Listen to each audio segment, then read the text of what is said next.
And you're gonna have to still figure out how to do All right. the comments. And it's not coming back on. Should we pull a So what we can do pull it forward just a little we bit? can have a phone live. All right. How's that work? So let's let some people get in first. Horse Crank will probably be the first. Or Robert Sylvia. Or Robert Sylvia.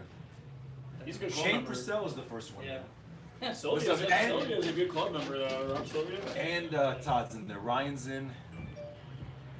Let a few more folks get in.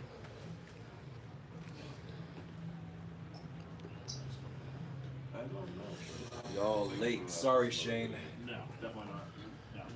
No. How's Todd wants to know how the toe rail is. The toe rail is coming along just nicely. I mean, I'm really happy. How many more coats is the toe rail going to get? I'm up to 4 coats on it right now, and the thing, what you got to remember about the toe rail is it's never done. It's always it's a constant process. It's always and a I've work in had progress. it's It's always like a the work women in and their progress. toenails, right? It's like they're always repainting their nails, and Yeah. sanding them down, Hey, and you say- pedicures, and Now, you said you got four coats on there. What's your goal? How many coats? To keep the color right. So it doesn't matter how many coats. You're never going to get to a point. It's like making money. You're never going to get to a point where you're happy with what you've got. Okay? So you're always after more. And for me, with the toe rail, it's about, except for Demler here because he's independently wealthy. Okay? He got more money than all of us. yeah. That's right. Okay? That's the one to let you know. Yeah. Dude, y'all heard that right here too. He got the most money than anybody at this table. And really, what you're after is you're after that color. His truck's paid off now, by the way. So Yeah. Oh yeah, His truck is Let's paid get a round off. of applause for Billy right there. That's what they call Bill is Bill is a bad Now American. you're a ball. Bill, you realize how bad of an American you are because you do not carry debt on your vehicle right now. You are a bad American for that. Shame on you. Oh, come on, don't do that to him. Shame on you. He's a good American. Got He's terrible 42,000 American. miles on the thing. What am I How many doing? thousand miles? 42,000. It's not even broken in yet. Yeah. We already cooked 20,000 on that truck. We just bought it. Let's do that Walter Dodge that you had. I have it. You still have it? You run it? The Lunker Dog? Yeah. Pretty badass. You want it? I just You could put a new coat of paint on that. Yeah. Yeah. How many coats of paint? This is a question for you guys out there. How many coats of paint will it take for the Lunker Dodge to come back so that it's roadworthy? There's no amount of paint. Yeah. It's going to be a long time before the Lunker Dodge has seen that. Parker's in brand from again. South Carolina. Welcome, Parker. Sopkowitz is in. We'll have to do some live video. Ernst is in. Oh yeah, guys, how's the audio? Can everybody hear us okay? They'll hear us. Let's see, Chip. Chip says, Yeah, because his How many ass we in. got in right now? This doesn't matter. Doesn't really say. Yeah, just one. How's the audio? no. Need Bondo, not Pete. Jesus. Is that for the Lunker Dodge? Yeah, It's a Bondo. Ryan says audio's decent, so maybe we'll just raise our voices a little bit. Ryan Raspberry's in. What's up, Ryan? Raspberry, you're not fishing tonight. See, I can't see it. I can't see that from here. Ernst. Steven goes, I'm going to rub my toe all over your rail. Oh my God. That's like the ultimate christening right there. I think we can get him in there. There we go. There we go. All I right. think everybody's a special guest tonight. Right? Let's get Stephen I was going to Perry say, in should we go ahead? there. There you go. There we go. Now we're talking. All right. Now we're good? We get Rusak in his big dome. Dude. Actually, no, I'm not going to go there. I'm not going to go there. No, we still Shall we? we got off He's got topic big because I'm head. still curious to hear about how many. But seriously, how many coats is this toe reel going to get before you're done talking about the toe reel? There isn't. Before we get into that, let's do the introduction. I think we got enough folk in there right now. We'll get Yeah, right. All right. What's going on, y'all? I'm Steven Busaka. Welcome to Triple Live, the show where real guys talk about real things. For the next 90 minutes, we're going to be live on Facebook, YouTube, and Instagram. Every week we get new viewers. So for those of y'all that are tuning in for the first time, this is uncut, uncensored, real guys talking about real things. All right. Well, we've got special guest here, Mike Lambrix, president of the Sail Club. Well, we actually got a couple special guests here tonight. We've got Lambrix, we got Captain Bill Demler, Captain Consex O'Gorman. We got Roy back there, and of course Norm Beckoff from Finest Kind Fishing. Wait, how'd you say that? Oh, I'm sorry, You got it Norm right. Bakoff. He got it right. Russian. You got it right. I gotta give props to my man Busaka here. He got my last name right. He didn't say his last name. Yeah. Huh? Busaka. No, he said it Same right. thing. He said it right. Not thinking. I thought the Z was silent. There's no Z in it. Oh. So I mean, if it's silent, it's because it's non-existent. Basaka. Bazaga. But anyway, so yeah, so we got a whole crew here. Ryan's And, in. Ryan Ivankovic. Yep, everybody's in. So tonight, we're going to talk about, Mike's going to talk a little bit about the next Sail Club meeting. We got Bouncer Smith going to be there. Yep, that's right. We're going to talk about your trip coming up too. Yeah. Consec's got some stories from tonight, as a matter of fact, some stories from tonight. I think there's going to be a lot of talk about Snook tonight. Yeah. There's going to be a lot of Snook talking tonight, so everybody just sit back, relax, and enjoy Triple Live, all right? So Mike, let's go ahead and get started here. Let's talk about the Sail Club meeting. Why we gotta start with me? Because you're the special guest. No, you're the special How guest. He's special? later. His mom supposed to be said later. he's special. That Oh, doesn't yeah, mean, that's you true. know, He thinks doesn't he's breaking. His anything, father but- called him Sonny. Basaka. Breaking out the jokes already. Already, yeah, man. man. I tell you what, Sorry. let's break out with Consex first. No. Well, how many of these have we done? What? Triple lives. How many triple lives have we done? Everybody wants to know. Okay. Joseph And wants to when- know where's when- Captain Jeff. When does the special guest usually come in? Dude. Whenever the special guest We wants, that's when it's freestyle special. that. Yeah, but Okay. for Mike, we decided to do this, a little differently, try to make him feel, because we want him to come back, I appreciate that. Of course, man. So, but I'll tell you what, Mike, let's go ahead and start with you. Let's talk about the bridge tonight. What happened? We just, Let's talk about First the of bridge. all, Which bridge? yeah. First of all, that's the first thing. Is everybody It was is meant. Camino Real, was it? No. There's Lagomar, right? I think you guys missed the idea. So- when I was trying to do All the big snooks are around. You guys see me posting, and every one of you are asking me what bridge I'm at. Or what I'll tell you what I'm catching on. Hog leg mother. Ugly. What a That's it. surprise. How What's many the hog price? leg maul are you bringing with you when you go to do this? Are you burning 20? I was gonna say, are I'm you not doing that burning- 20-minute I'm strut not- when you're walking down? Do you there? have that? No, but 20? I'm burning a dozen. Because last night we go down there, one of my special spots, and we have a video of a bull shark eating my mullet right under my feet. We caught a big snook. I don't know, 0 for 3 on giant tarpon, 100+ pounders, couldn't stop them. Not to mention the water taxis did play a huge effect on that. Sure. So No thanks to we you. It happens. It happens. So, guys, the big snooks are here. If you guys want my advice on them, 8.0 circle hook, 60-pound mono leader, and the biggest mullets you can find. The big snooks are all over, really. I mean, Busaka's seeing them on the beach. Yeah. I'm seeing them at my spots. I'm seeing them everywhere. Freshwater, saltwater, everywhere. And it's only gonna get better from here too. Are we gonna shotgun? I think we can sport the piss out of that native. Yeah, can we get that in the camera? Put it right here. Put it right here next to mine. I thought we were helping Julian out here a little Yeah. bit.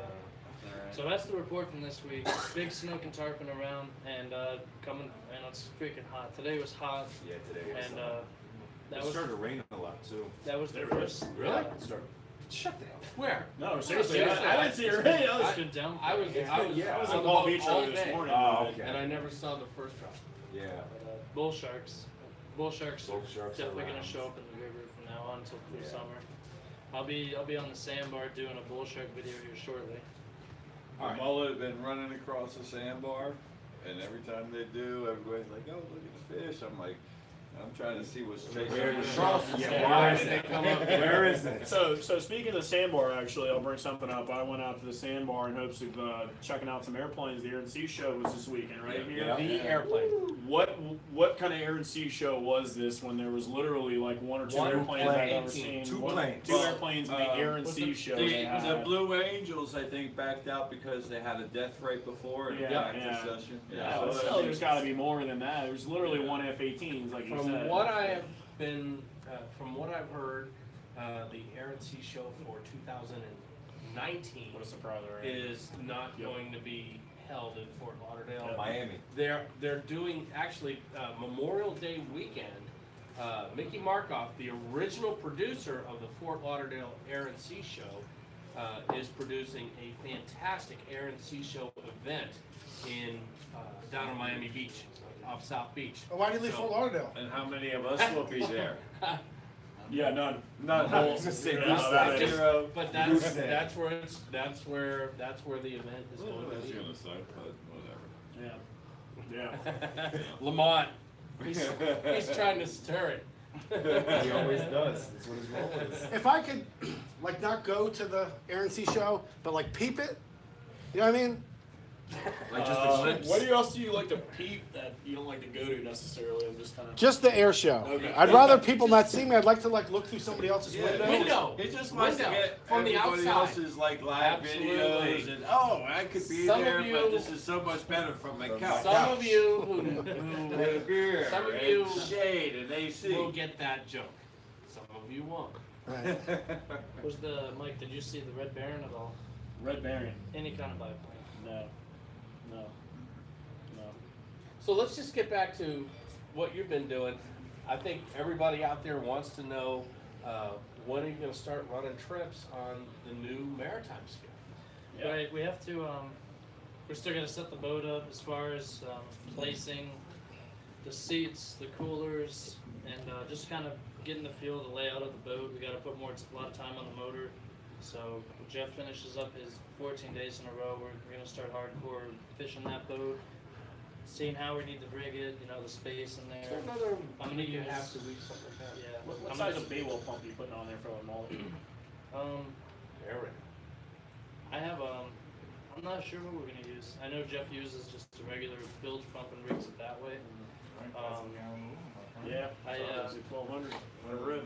I got this little $30 pump. I got a dozen in my well as we speak, and it's a little $30 pump that just pushes the water in a circle, and I have them all in there for 2 days. So for when we Just a first recirculator. when we Doesn't get more real than that. The guy's got Yeah. a dozen in his truck right now. That's it. That's original style. That's it. Yeah. So I mean, when we first started, it might be rigged like that because we're gonna use my well. It's a 35-gallon tall, so you know it doesn't take up a lot of room. This boat, it's all about space.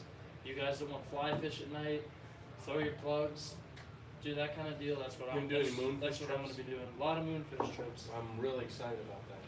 Good. You want, you want to book I a think trip? I'm thinking about it. I think we definitely need to do a moonfish trip. Yeah, get a little 3/4 size fly reel. Yeah. I'm following them. Absolutely. You know, Marsad Qureshi, he's like the moonfish master. I don't know if anybody follows him, but Yeah, that that's guy why there's. catches more damn moonfish than It's anybody like I else. don't even I know don't- how he fillets all of it in Yeah. a night. They're like I- this freaking Yeah. thick. Uh-huh. I went to. But They are good They are good eating, but You gotta get like 10 of them just to get freaking. yeah. A sandwich. Yeah, exactly. It's like A cold, it's like sandwich. cold cuts.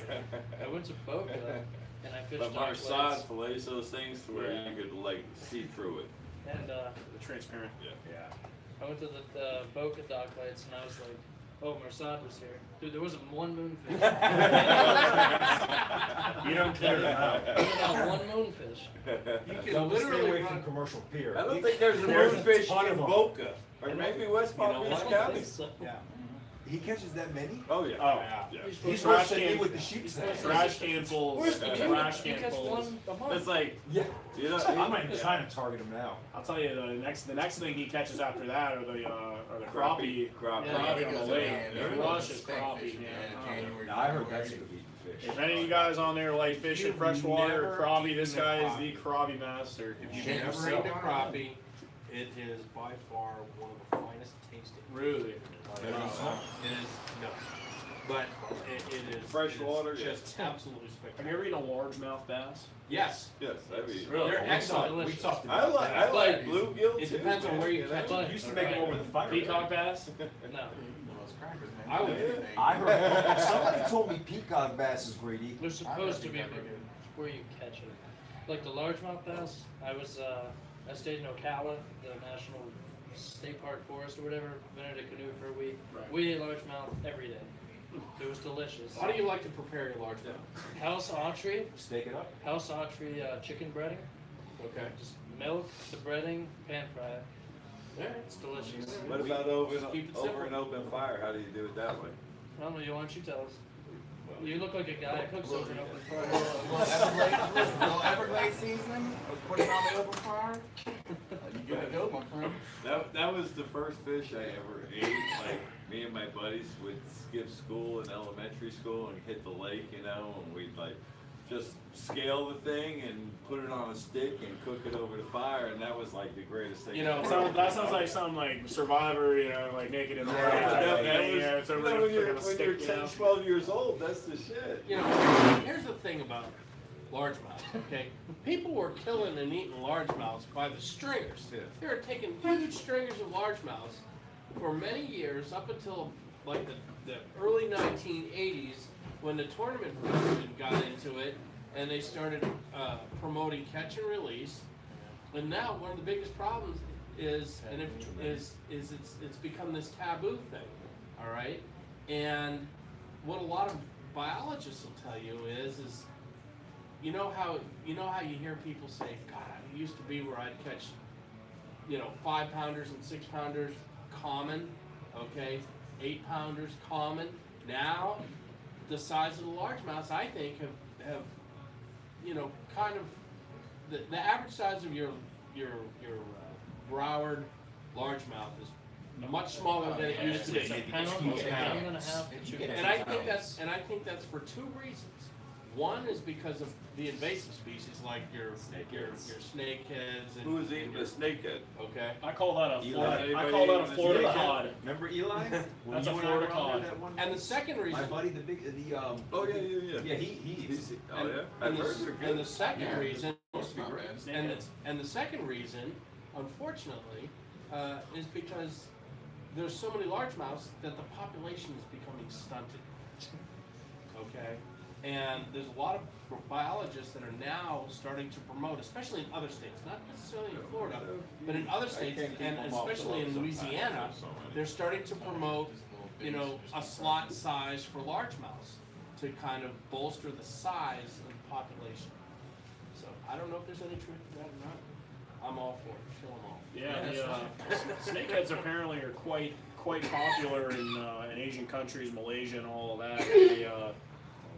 They're very, very popular. I call them a Florida cod. I eat at this Thai restaurant. I swear that on the buffet that they gotta be snakehead.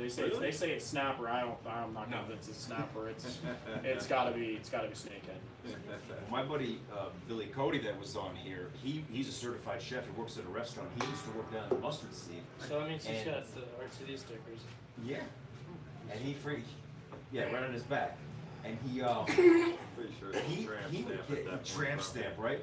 And he when he worked at the Mustard Seed, he would tell me how he would bring in the snakeheads he would catch and he would cook them up as a special. And he said that supposedly everybody went nuts over him. Now I don't know if they were telling people what it was they were eating. There's supposed to be a what they call a delicacy.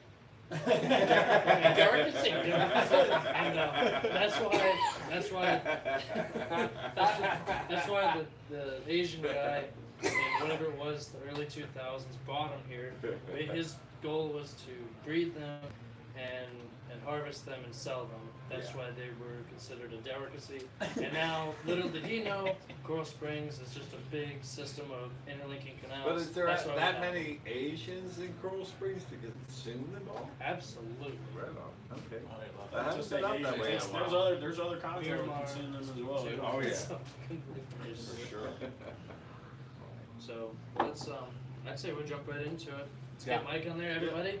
Thank Mike for coming.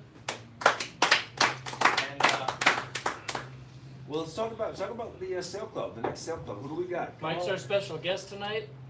He's going to talk about the sail club meeting and who's going to be there next. So we've got on Thursday, we've got Bouncer Smith. Those of you that are from South Florida or even anywhere in Florida, you know about.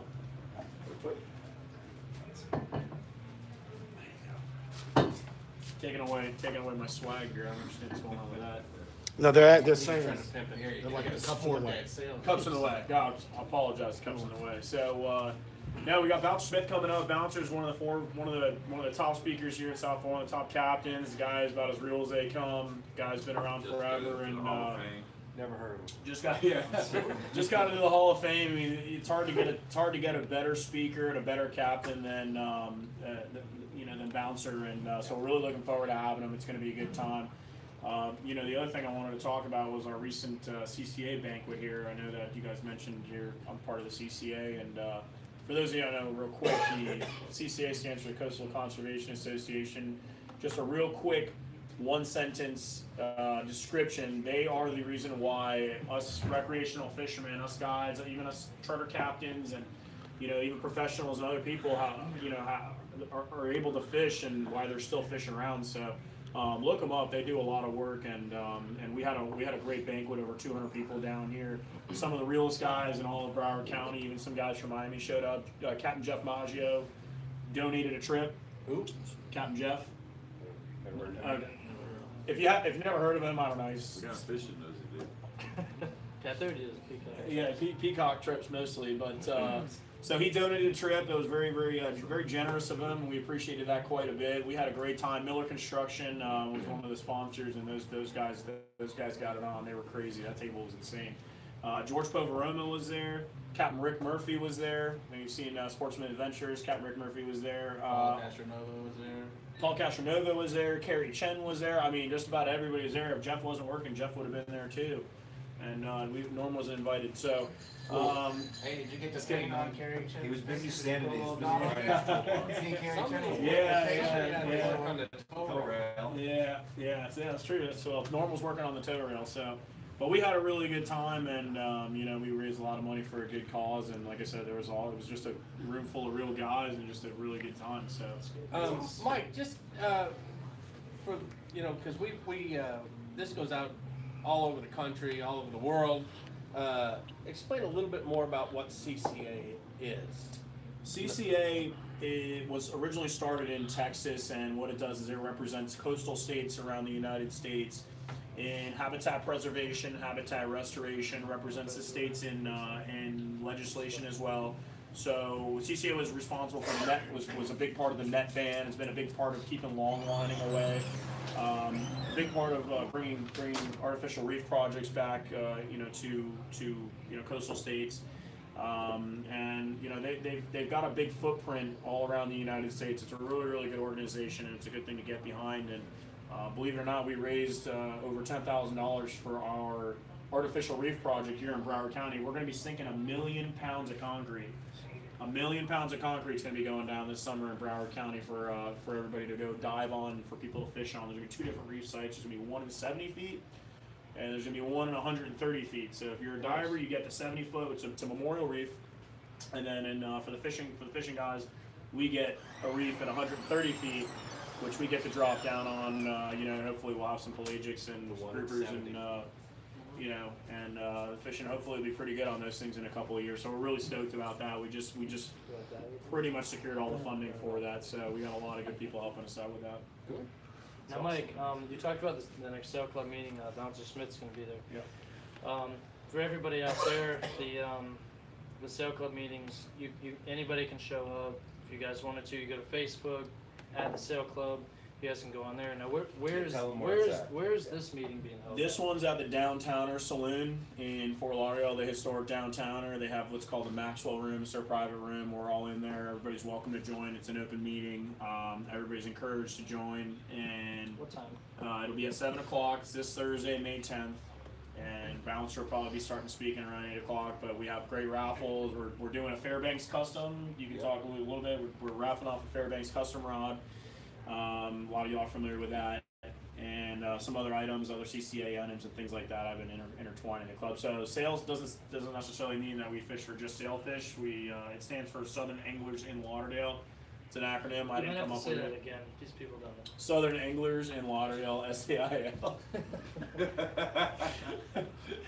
And so Mike, guys that haven't heard of Bouncer before, like what's his expertise? He's like really a legend down here, right? Yeah, Bouncer is. I mean, Bouncer, and Norm would actually be able to describe this a lot better than I would be able to. But Bouncer, just from what I know and what I've known over this last several years about Bouncer, he's a great offshore fisherman. He's actually really, really talented at bottom fishing in an area that's not that easy to bottom fish in. In Miami, and Broward, and I've seen him. I fished near him in the Bahamas. He's a great Bahamas fisherman. And the other thing is too, when it's too rough, the guy can go inshore and he can catch snook and he can catch tarpon, and that's impressive too, to be able to have that wide, set of skill set. Bouncer came up in the '60s, working on the Castaways dock down there in North Miami, and pretty much, you're talking old school, that's right. Yeah. And pretty much rocketed through the ranks. He got taught by some of the best guys. I mean, guys like Jack Plachter. I mean, if you know that guy. I mean, Bouncer just he's pretty much the authority on fishing Miami, and again, he's ideally located right there at the Miami Beach Marina, next to the inlet, and he can zip on down to Fowey in that dusky that he's got. He can fish he can get up to Hallover, fish up there, fish the government cut tarpon, go inside. I mean, he really does it all. I've known Bouncer for many years, and I don't know that there's a more capable fisherman in all of South Florida. Joe says. Got a good mate too, I heard, right? Yeah, Joe says he catches 200 to 300. Yeah, tarpon a Amy year. Raymond is just Bouncer he's does? sick. Yeah. He's got a wide range. So if you guys get a chance to come to the sail club, I mean, you're going to shorten your learning curve. I've fished with them several times. I caught my first swordfish with them. Oh, nice. How big? It was a rat, but actually it was really kind of a funny story. He said dinner bell, that triangle rake thing. Have you ever seen that thing he uses? It's like this big wire triangle that he ties the bait on, clips on this side and the other thing, and he throws it over this side. It's the goofiest thing you've ever seen in your life, but he swears by it. He is so. Yeah, for swordfish. Let me tell you something. He is so innovative, and that's the thing. I mean, he comes up with stuff. I think sometimes he just sits on the dock and just thinks of stuff that and you know what? A guy like that can do that because he's got so much time out there. And that's why, just getting to sit and talk with him, much less fish with him. I mean, you fish with him, your learning curve is just going to go. Speaking of innovative, on his boat as a charter boat, he numbers all of his rod holders. So it's not like saying like, okay, hey, port left finger, He says, hey, 1, 2, 13, 3, 4, 13, 13, 13. So from the guy That's from actually an Nebraska, old school thing. Yeah, the guy from Nebraska, he doesn't have to know. He just, hey, get the rod holder number 9. That's smart. That's actually old school. Actually, they used to do that. Some guys would number their reels, and you'll see guys that will number their reels. So the mate can point to number 1 or number 3 because, and where it came from was from trolling. So when a captain or mate would yell left rigger, left short, right short, shotgun, whatever it is, the customer would go, huh? What? Okay, but if they know to look at the rocket launcher or the gunnel and go 1, 2, 3, 4, 5, there you go. You guys ever seen was the captain from the tuna.com? No. He's got it. You got Dave. a tuna.com? Dave. Yeah, Captain Dave. Dave.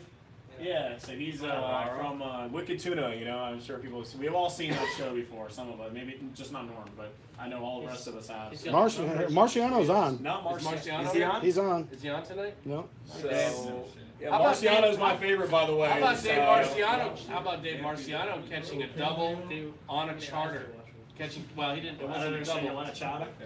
On his chat. Chata. Okay. Yeah. gotcha, No, you got it. I mean, they caught two bluefins on a charter. Well, the numbering thing I recognized from the .com, so I saw that, and then that guy's about as anal retentive as anybody comes. It seems like from the show, so it was pretty interesting that they do that. So it's pretty cool that we got Marciano on us. We got a slacking waitress here, so give us a We're moment. running out here. Yeah. I got a report. This weekend, Saturday, we went out. Louder. We were trolling, and we were trolling all day long, not a single knockdown. And finally, at the end of the day, I'm like, Thank you. let's go troll some feathers and get some bullets and pull them on the inside and see what we can do. So we get some little bullet bonitas, we start trolling them out, and next thing you know, it's on. 30-pound dolphins jumping behind the boat doing triple lindies. So we're getting all fired up. I got the gaff in my hand. He's doing triple what? Triple lindies. Triple lindies. Triple lindies. In fact, he's doing all. I don't remember this. That's a little old school. So we finally get up to the boat. Go Google it, my friend, and it'll pop right up. So we I'm get afraid to Google anything anymore. So it's a disappointing end to the story because at the end it jumped by the boat, tip wrap, went back in, and that was the end of that story. Dude, 30-pounder went that way, we went this way. But there was a lot of dolphin out there. I will They're say that starting to Saturday. show Yeah, up. the dolphin were pretty solid offshore on Saturday. So This is- that is a. Tis the offshore season, guys. race. Tis the season, man. This See it. this is about the best 8-9 weeks to fish I agree. the whole year. I agree. I love okay? this thing. I get excited about this time of the year. You still get your sailfish, but you're gonna catch your big blackfin tunas. They're Some out wahoo there right moving now. through right now The too. wahoos off the back of the moon. You know, your mai-mais are showing up. Your skipjack tunas are showing up. You know, your sheep's head showing up. Speaking of which, a great time also to fish the Bahamas for those of you that like to fish down here and want to know a little bit about fishing the Bahamas. You got a trip coming up there, right? I do, yeah. I've actually got a trip. I look forward to every year, especially because it's this time of the year. I've got a trip to the Berry Islands. It's called Chub Key, and over there in the Bahamas, they're spelled K, C-A-Y, and everybody says K, but actually the Bahamians they pronounce it Key. So, this reads as Chub K. It's actually pronounced Chub Key, but over there they have what's called the tongue of the ocean. It's called the pocket, and if you get the right wind in there, you get a southeast wind. It basically blows all the bait and all the fish into this very small area that's just fully concentrated with fish. That's the only place in the world I've fished so far. Generally, that you catch 20 to 30-pound plus dolphin one after the other, and they And you come have in, to run away from and them. you have to run away from them, Yep. and you curse them True. every single time because you're trying to catch and these fish are all over your spread, and they screw everything up, and you got to bring 4 men and set the whole spread back out, and then next thing you know, half a day you've got 20 or 30 of them in the box, and you can't get away from them sometimes. So you can't get too close to the edge there, otherwise you get covered up in dolphin and kudas, and sometimes even wahoo, and Caught my you gotta- biggest wahoo there. Oh, really? Wow. 80 But pounds. that's not terrible having your bycatch is 20-pound dolphin. That's You not say that bad. now. So the first time I ever went You have there. to think scale. Yeah, the first time I ever went there, I was like, oh, I want to catch a big dolphin. Yeah, that'd be fun. They're like, really? You want to catch a big? All right, fine. So they go in, and finally we hook up. We get a triple of 20 to 30 pounders. I'm like, oh, that was cool. I'd love to get more. So we hooked up more. And then after resetting over and over and over again, and I'm like, we want a blue now. We want a marlin. It just becomes a nuisance that these fish are all over your spread. And this is Especially if you're dragging natural baits. yeah, and you're dragging natural baits, and these things aren't cheap. We get them from, they're good baits we get from Bait Masters in Miami, and we spend thousands on bait, and they get them. They get them. So It Hey, Mike, how many trips have you done over there? I've done. I generally do 2 or 3 a year, so I've been doing them the last 4 years. So we do. Thank you. We do 1 or 2 for wahoo a year in the winter. Generally 1 in November and 1 in January, February, and then we'll do 1 in May for marlin. So like we were talking about, this time of the year is just the best. And Norm even said it. Norm's been fishing forever. He's one of the great captains down here. It's just May is just a great time of the year to. May is just a great time to fish down here, and even in the Bahamas, the fishing can be world class. It really is world class, and it's something I do. I'm looking forward. On to those it. trips now, have you ever done any deep jigging or deep dropping? Deep dropping is incredible there, and deep dropping is sick. And I've done trips out to Long Island, which people go, oh, you go to New York to fish. Like, no, there's an island in the southeast Bahamas called Long Island. You go further from there, it's called Diana Bank, Acklands. You go way out into the Bahamas, and it's like Jurassic Park out there, guys and girls. It's another world out there. Especially if you go out to San Sal in the wintertime. you're catching all your wahoos are 80+ pounds out there, and you're getting over 100 pounders, you know, once a day maybe if you're lucky. So it's unbelievable. It's just another world out there. It's a lot of fun. So what's the biggest blue you guys hooked down there so far? So this year I wasn't there, but earlier in the year they were there. The guys that I fished with, they had one on that was about 700, and unfortunately it passed away. It sunk to the bottom on it, and they couldn't get it up on 50. Yeah, not on a 50. So. I'll tell you a great story. I was in the pocket. This was years ago, late 80s, and we were in the pocket. We raised a blue. It was a big blue, about probably 600 pounds. Okay, and she's right behind the teaser, and gets bill wrapped in the teaser. Oh. Okay, and this is when the teaser reels that were mounted to the you know, to the underside of the fly bridge. Okay, when they first started building those, and I think pipe welders first come out, if I'm not mistaken, and the 400-pound mono from the teaser reel out to the outrigger, through the eye of the outrigger back to the teaser. Okay, so if you can picture that, she bill wraps on the teaser. Okay, and you hear this, and pow! I mean, it sounded like an M80 going off as the 400-pound came tight and broke through the rigger. Yeah, that's what I was gonna say. I'll snap the rigger. I mean, everybody in the cockpit, myself included, hit the deck because we didn't know what was going to come back at us. I mean, it was sick. No, you can see some real. Yeah, it's Jurassic Park there, man. You know, big game fishing there. It's just and the free diving there is great. You know, any diving there is great. Spearfishing there is you can't go wrong in this place. Like, conch everywhere you can go on foot and get conch. I mean, where can you go do that? Yeah. You know, lobsters in 5 to 10 feet of water there. I mean, it's just that place is another. You know, it's also one of the few places that's accessible from the continental United States where you can reasonably expect to catch a grand slam, a blue white sail. Yep. Yes. Yeah, a lot of guys from South Florida, they go there. A lot of the bill fishing boats, they go there. They don't fish for marlin though. They fish small values for the sails, and they'll get 10 fish, 10 sailfish in a day. Nobody ever thinks that there's that many. There's a ton of sailfish there, tons of sailfish there. They harass our we use big horse value, and it's hard to hook them on those big horse value. And sometimes you get one, you raise a few behind the boat, and you know you try to hook them, but you know unless it's a real big one, you're not going to get them on a big horse value. So it's a good time. I think we could take some questions. I think we could take some questions. Well, one thing that Lamont and I were actually talking about is one thing that I feel like we never even talk about on this show, which we should talk about, is what got you into fishing in the first place. And with all of us here, that'd be a great time to kind of go around the table. It was I love funny that. Yeah, I got a good story for that. Jenny actually asked me that too. Yeah, let's go ahead and go around the table. How long and what got you into it? Yeah. Yeah. So I guess I'll start. I grew up.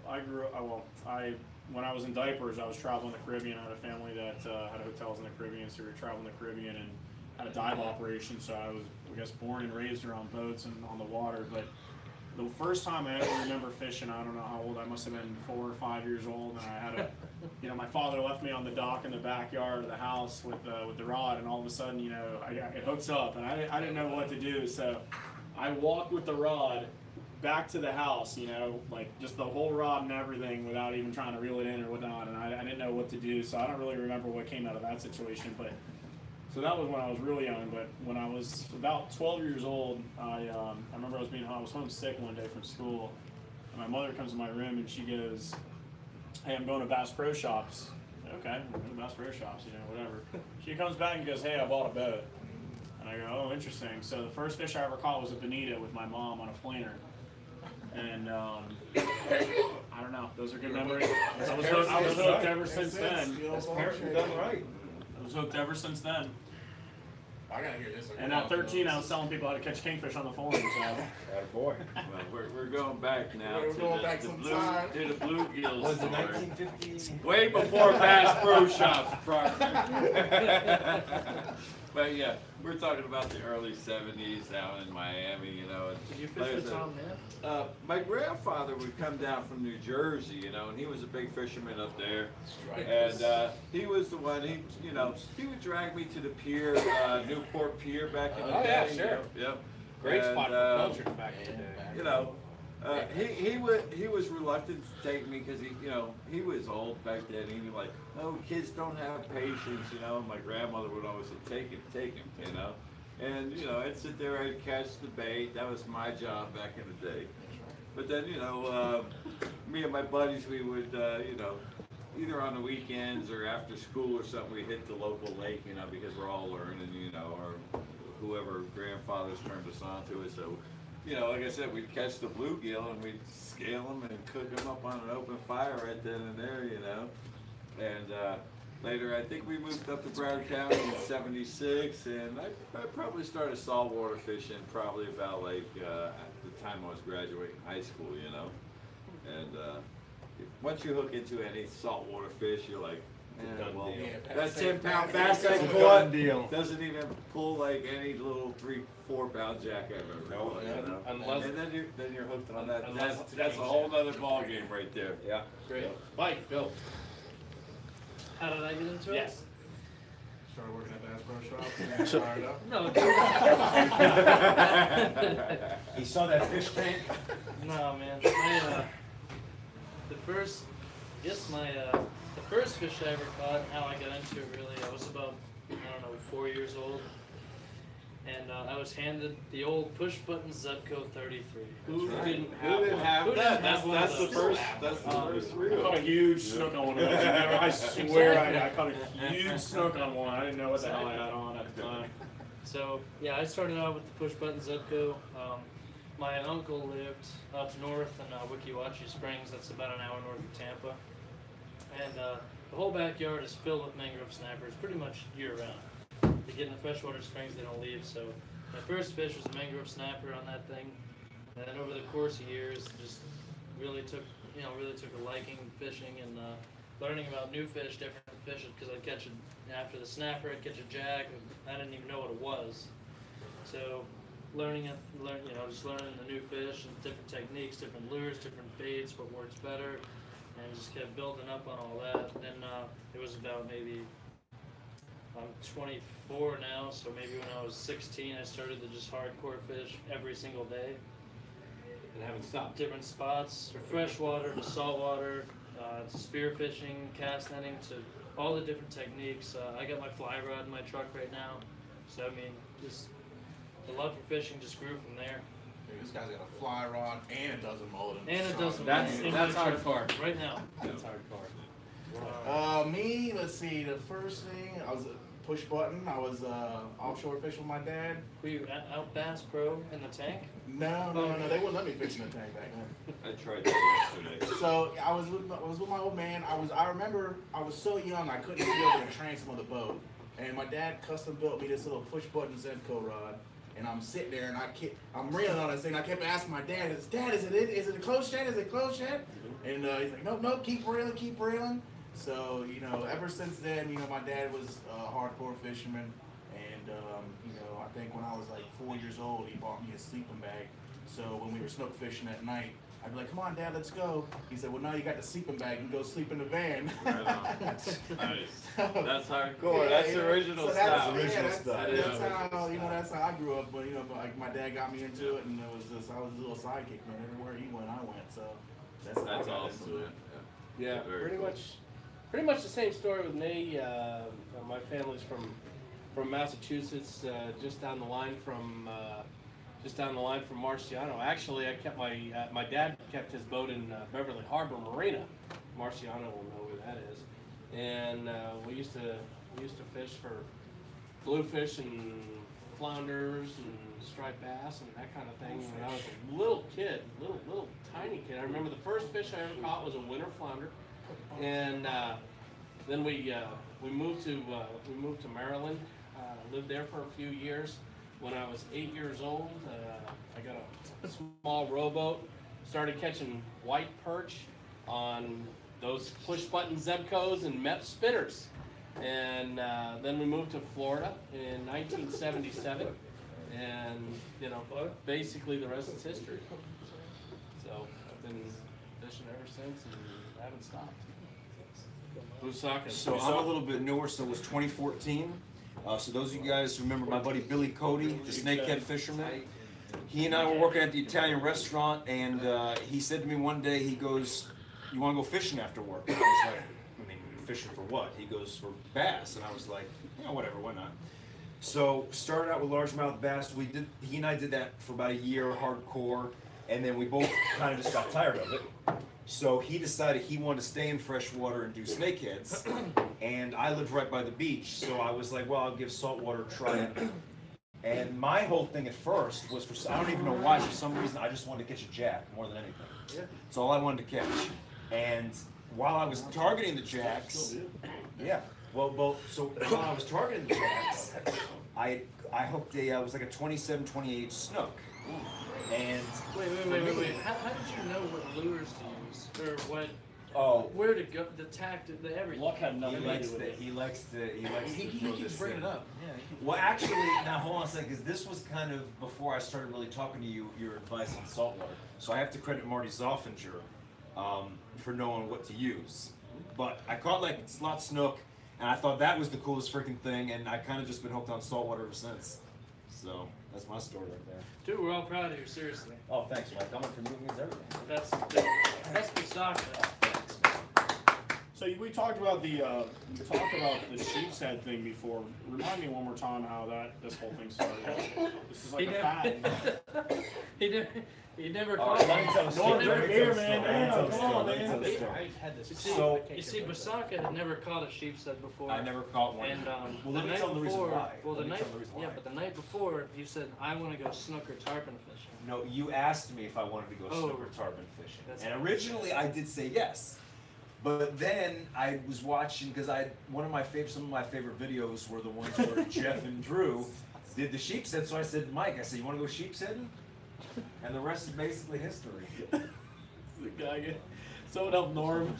I'm telling you, I've had this cough and I can't get rid of it. Norm was all choked up. I thought, well, you know, when you're sitting next to a guy, like Busaka here, and he starts talking about sheep's head and snooking, you get a little choked up.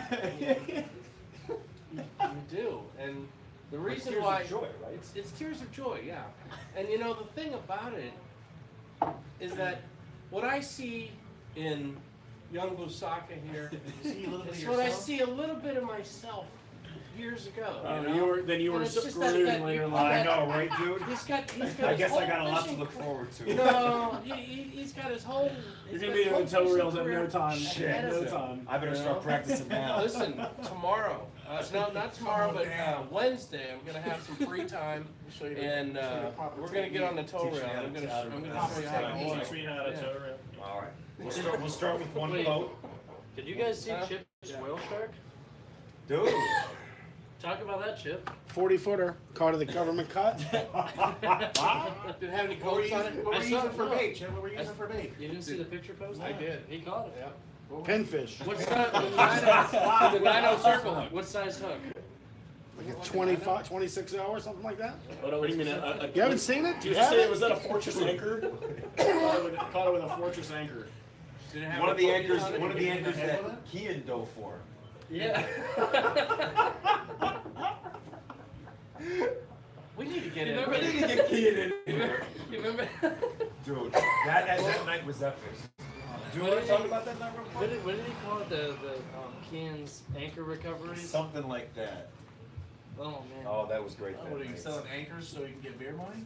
He was diving He for was anchors. diving for anchors. Wait, Chip, how did it go? You get the anchor to sell for crab bait, or how did it go?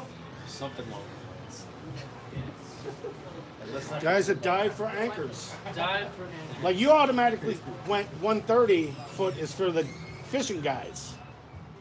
That's where the real anchor money's at 130. Some dudes do it for the golf balls, but the Yep. real money If is they in hook the my anchors. if they hook my reef with an anchor, I'm going down there and taking it out myself. Any of those reefs that are at 130, slap full of anchors. Because guys get Full, stuck, son. they cut the rope, Well, what we're putting down there, it's gonna be a concrete minefield. So I'm telling you, there will be anchors all over the place. Yeah. Somebody wants to know what's going on at the ramp, Horse Cranker. Ask Andy. Just ask Andy. Oh, you were down there, and that guy caught that big. So were you. There was a sailboat down there blocking the whole ramp. Oh, there were two. Oh, two sailboats. There were two sailboats today at the ramp. So Busaka, the sheep's head. Yeah, no. Originally we were gonna go snook fishing, and Show the What is it? Can we show the camera? What is it? So this is Chip's Whale shark. Just whale shark. that's a legit. perfect hook set too. That is. It's right in the corner of the rock. perfect hook set. I mean that is good. that is awesome. That's textbook It's a right good- there. Now, Chip, let me ask you I a mean, that's question. why you use circle hooks to get it right in the corner of the Did mouth. you long arm it? We didn't take it out of the water. I didn't want to get in trouble. That place is loaded with cops. People were freaking out. You didn't go to the FWC. I thought I had the cobia record. And the guy's like, no, it's not a cobia, it's a whale shark. Spotted southern cobia. They're very similar though. They are. Yeah, there probably was some cobia on that thing, to be honest. Exactly. Yeah, I know, right? But he goes to hook the whale shark instead of the cobia. So. Well, You got the, You gotta get put us the with whale those shark, pickled you get the snook cobia recipes, too. man. Wait, if you hook one whale shark and you keep him in the water, do the other whale sharks stay around? It's like dolphin, right? Do you pickle or paste whale shark? Do you steak them up? I honestly You poached use my Old Bay whale seasoning when you shark. boil it up? Poaching Put a little Old Bay in is, there when you boil not it the up? good That's what's business. up. Stake it up. You need a chainsaw. Yeah. Like a 5-foot blade. We'll call CJ. Like, we'll call CJ. Yeah. Stick it up. We'll look through some comments here. Ozzy wants to know how the bar top compares to the tow rail. That's a good question. That's a great That's question. a great okay? question. The bar top is finished, the tow rail is not. The tow rail will never be finished. The bar top is varnished. Yeah. Why don't you That's varnish done. your tow rail? It's done. Huh? Why don't you varnish No, your tow come rail? on. All right, That's well, not- you know that's not what? a Palm Beach That's finish, dude. that You goes can't to get a what Palm Beach finish that with the goes to varnish. what. KD. Okay, so Chip and I were just talking about this. About All the right. West Palm Beach There's finish. various different classifications. There's various different classifications of finish. And you've got your Bristol condition, which Robert Sylvia, that's for you up there, up north, okay, Bristol, Connecticut, all right, there's Bristol condition. Typically refers to your sailboats, okay? Well, we don't really talk much about that yet here, okay? Then you have your Palm Beach condition, okay? Palm Beach condition is pristine, okay? You're gonna have varnished tow reels. You're gonna have perfectly manicured, teak, it's just everything, okay? Whether it's your covering boards, your decks, everything in a boat that is Palm Beach condition is absolutely yacht quality and perfect, okay? Then you have real guy condition, okay? Then you have real guy condition, all right? That's pretty much kind of what my boat is, all right? It's charter boat, there's real guy condition, and then there's charter boat condition, okay? And then there's Guggen condition. And there's All trailer right. park after that. Don't forget And then trailer park. trailer parks, that's good, yeah. There's But- ramp trash. Okay, in my boat, ramp trash. There's ramp trash. There's ramp table trash. Okay, Oh, so don't even there's, start that. Picnic tables? yeah. Don't get started on Throw that. them away. Yeah. But to answer your question, I'd have to call my boat somewhere between charter condition and real guy condition. It's, Alright. it's sort of up there. What other comments we got? Musaka, what about your Musaka's Aerosmith wearing- shirt? Aerosmith shirt. What Lead about singer's an ugly chick. I mean, dude, the lead singer can be whatever he wants. He sings freaking good, man. That's all I got a question for you. Do you Musaka has the only coaster with no beer. Oh, it's not really a coaster, but Hold on. Yeah, it's like we a- know what it is though. It's a Tarpon Bruin sticker right here. Steven, do One you of my go by lap Steven because of Steven Tyler? And you don't like Stevie or Steve? No, I'll be honest with you. You know, it's funny. I can, for some reason, I've Like always been able to t-shirt. deal with Stevie better than Steve. I don't know. There was something about Steve that just sounded so bland to me. I don't But you know. prefer Steven because it's like Steven Tyler. We're not Wait, cousins. wait. Are we Mike, talking Mike, about Mike, Journey right Mike, now? come here. No, you're thinking of Steve. Hold on. Oh. Guys, No, that's Spin guys, Freak. I just realized something. The last time that So these two now guys it's were in REO contact, Speedwagon. you were wearing that shirt. With George What? Poveromo. With George Poveromo. Yeah. The last time I you was saw on the him, left and you were on the right. he was in that shirt. Yeah. I hadn't worn it in a while. It's How do funny. you guys feel about that? I don't know. Well, you should feel It's a good. little bit of a Nostalgic? It's a little bit of a. I don't know. It's a little bit of a coincidence. Steven, it's a Makes me dead feel giveaway uneasy. you're not a native with an Aerosmith shirt on. Well, I mean, my uncle's up in Boston, Mass. We're gonna have to get you a native beer. Boston, huh? Oh, South. Waitress, we're gonna have to get you Get a a native native beer. beer. Is she in there? So next time, No, she's next watching. time, hopefully we'll see waitress Steven is watching with a Triple Live. Leonard Skinner or Molly Hatchet shirt on. dude, How about that? shit? I think. Dude, I tried to go Friday night. He wouldn't go. Call me. Next John time I'll said- be there with you, bro. John said what? Basaka, only person with a coaster, no beer. I It mean, was a dude. sticker. I mean, yeah, I got the sticker. So it's the Oh, next I got best thing. Who took the sticker? You I got took it? it. Yeah, All right. I It's gave one it of my to job. him. There's a Enjoy whole it. basket full of stickers over there. Enjoy it. There's more up there. I get to sport Jack stickers. Mike, Do you? she's not here tonight, but give a count or whatever, a rundown of what Jenny's caught the past 2 weeks with Oh, you and Jenny by was herself. playing it. Hasn't she caught? Right. Straight up slaying. She's been slaying the snooks. Let's Lumpers see. in face. It's what is it, May? So Oh. April. Clown knifefish, giant snook, giant tarpon. How big? Give some weights. Hold on. Not length. Last month, Weights. we're talking about. Jenny got a 70-pound tarpon. She got about, I don't know, 15-pound knifefish, giant knifefish. Really? Huge I knife. didn't You didn't see the picture? I did see it. I It was didn't know. massive. I thought And maybe then, she was um, long You guys enough. do a catch and cook with Shoot. that thing? No, No. no, we didn't. We were not pudding. And Mark knows how to. and we had I don't know, we caught 3 or 4 lunker snook as big as 25, 30 pounds. Then last month, Basaka. Oh, A lot of who knows? silence here. Well, I don't. Mike, Steven, look at the camera. Tell him what you've caught. What did you catch last month? April? We're jacks. Look at the camera. Just solid jacks. Solid jacks. Sporting a But piss he's off. All I sporting was the doing piss was out of those. How How many? many? Hold on. How many jacks? I mean, maybe 10. And how big? What was your biggest jack? The biggest was the 12-pounder. In the whole month. In the whole month. Solid The majority of them Bill. raging Last 2 to month. 4 Last pounds. month when we were on your boat, me and Jenny, only on one day in a 5-hour trip. What did we catch? I think they were like 55 pounders. No, no, no. We caught Yeah, we caught about a 20-pound jack Yeah. and a 130-pound tarpon. Yeah. And then the week after was when you got the 40-inch snook. Yep. And yeah. Yeah. So that was okay. So I went out last perfect. weekend for a little bit, but Well, hold on. We're still doing unfortunately, we're I still doing brought tallies. Yeah. So Okay. Tallies. 1 week of May, Jenny's caught 3 lunker snook, and we lost 3 giant tarpon last night. She did, and I lost about 2 or 3 myself. Osaka, Basically, May, first week of May. Got out Saturday for the first time in about 2 weeks. Don't look at him. Look at the camera. In about 2 weeks. A lot of bait out there. There was a lot of glass minnows, a lot of pelicans diving. So I decided to chunk out the plug. Had a snook trail it in. So I called up Mike and I said, well, they're starting to show up back again. Jenny So said, haha, wait, no grunts this month? I would never. I don't know. I don't have the gumption to target How grunts. do you catch them? That's like an Andy Williams. Do you use shrimp or squid? I don't even know. What would you even use to catch them? Frozen squid, obviously. Listen, everybody knows you use That way they chicken can't wing. take it off A the hook. pyramid sinker and swivel. That's right. And then when you Chicken catch it, wing. you sport the pyramid set. Yeah. It's the redfish guy. Busaka may have allegedly seen a tarpon. I can't remember the last time I seen a tarpon. Dude, it was a ladyfish. Dude, I've seen That's more the poor ladyfish. man's tarpon. I've seen more ladyfish on that beach than I've seen Well, tarpon. we on saw that you getting a beach. carp. I like that idea.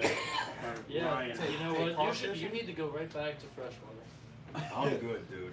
You is have he the to. new freshwater Rob? He might be. He might Don't be. diss freshwater Rob like that. I'm not. Dude, can we get freshwater Rob on here? I wish. He's Pennsylvania.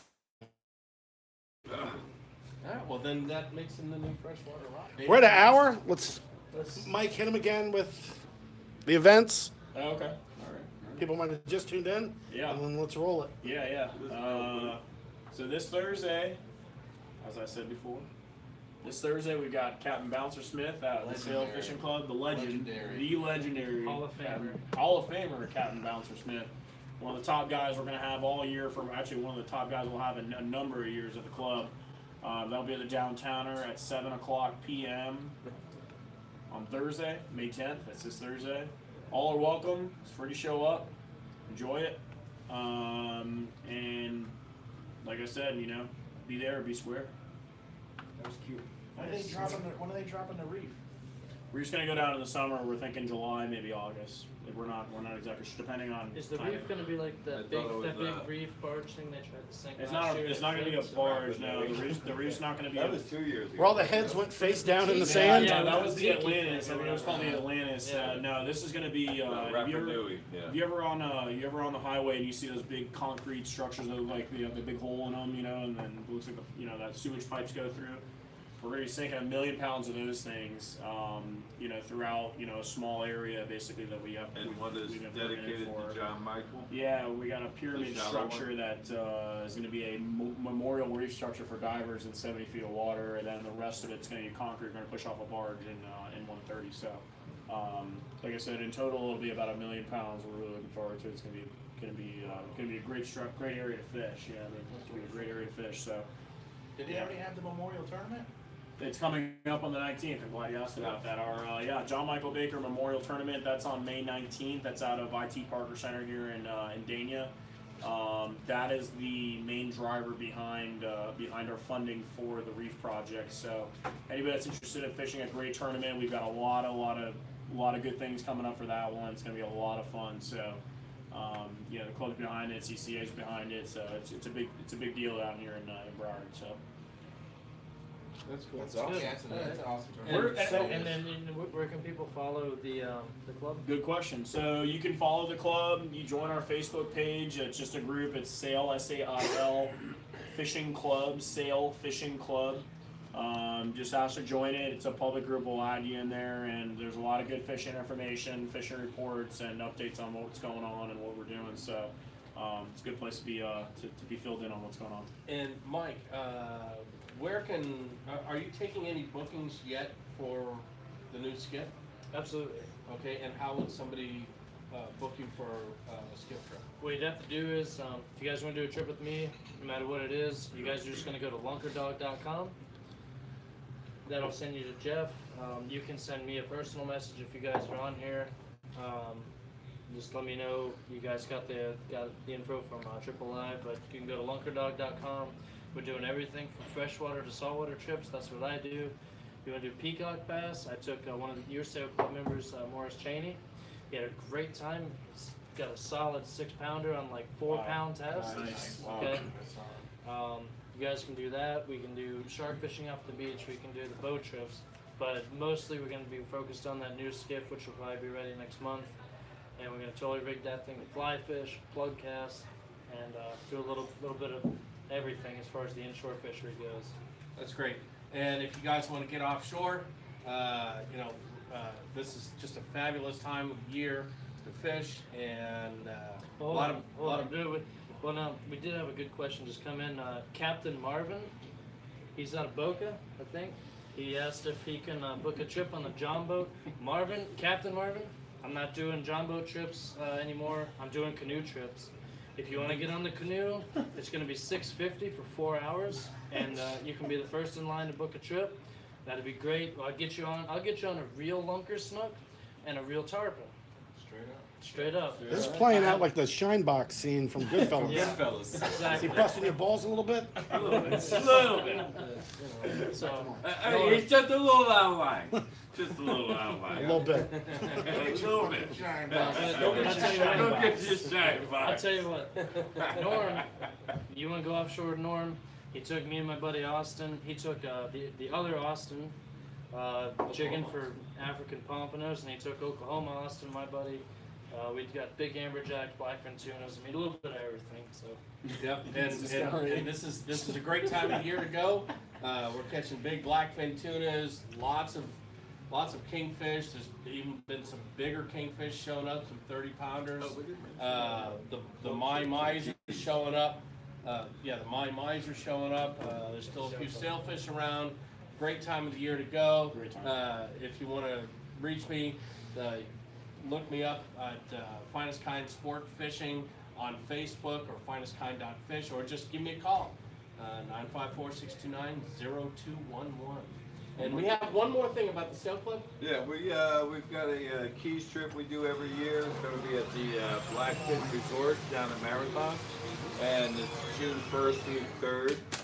So if anybody's not in the club, you want to join us down there for a good time, it's June 1st through the 3rd. It's at Blackfin Resort down in Marathon. It's always a good time. Come and check out the club too, man. It's free, like Mike said, and we always have a great time, man. Good raffles, good prices. Yeah. How do people get in contact with you? They don't. They don't. 1-800. Oh. Well, who won the contest last week? We didn't even have. Oh yeah, we do. Yeah, did we? Who won the contest? Who had the best tour? Total. Well, Norm won by Norm default. won. I was going to say Norm won. But That's it. speaking of that, so we got to come up with a new one though for next week. Are you sure, Marcio? Well, we're still working on the Guggen thing. Yeah. Okay. Has anybody submitted a video? Yeah. Who submitted? Norm. I've got one. I've got one in. I don't think it's a winner, but I've got one in. It was the sailboaters at the ramp today. But before we get out of here, Busaka, let's talk about what makes Triple Live possible. What makes it possible? Let's talk about it's the sponsors. guys. No, let's talk about Oh, our the brewing sponsors. company. We got the brewing Where are company. They were nice enough to actually. Thank you. Julie. Yeah. On top of that, Julie- it's nice enough for these people to show up. You know, Yeah, it's the we got guys, man. a room full of real guys over here. We're sitting around the table just chilling out here. I'll tell you. Where are we? We're in Tarpon River. Tarpon River. Man, I'll tell you what, this native. Yeah. This native is, man. This is the nectar of the gods, man. This is some good stuff. I'm glad to be. If you're a Fort Lauderdale native or even a newcomer but been here a while, they got all different kinds of styles. Native beer, swing bridge. If everybody's familiar with the swing bridge, They don't got Lot ice of- house though. a lot of great beers. Huh? Let's, They don't got ice house now though. let's give a shout out to all our boys at Band Up Tackle. Chris at Bait 'em Up Tackle. Yep. We got Sean Fairbanks from Fairbanks Custom Great Rods. rods, great rods. Great Which rods. they'll be giving away at this Yep. next sale Yeah, club. yeah, we'll be We raffling always one off. raffle off a So- good rod.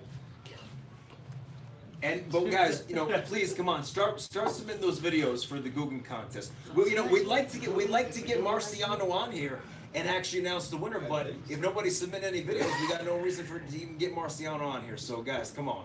What So do we gotta do? What do they have to do? They just have to post it to the. yeah, I mullet think road? either the Mullet Run on Facebook or Orance on Instagram. Right, Lamont? I bet you if we do the O-R-A-N-S-E. north against the south, the videos will start popping. Guggen's Oh. verse, north versus Northern South. Are we Guggen's sure- versus are we Southern sure we Guggen's wanna versus go Southern there? videos are gonna start popping. Are we sure we want to do that? Maybe want to try that. Hey, if it'll man. push you guys, you know what? Let's do it. Anyways, listen. All right, I'm Guggen, Steven I said Busaka. We got versus Mike South. Lambricks, Bill Demler, Consex, Roy, Norm. This is Triple Live. Thanks y'all so much for joining tonight. We'll see y'all next week. Run that dog, y'all. Run that down. There you go. Oh, you Guy goes, I feel weird taking video of myself. Real up my Danny Peace. Oh.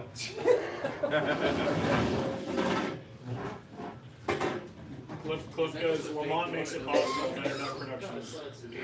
I can move. There's no opening that it's closing. It's Yeah.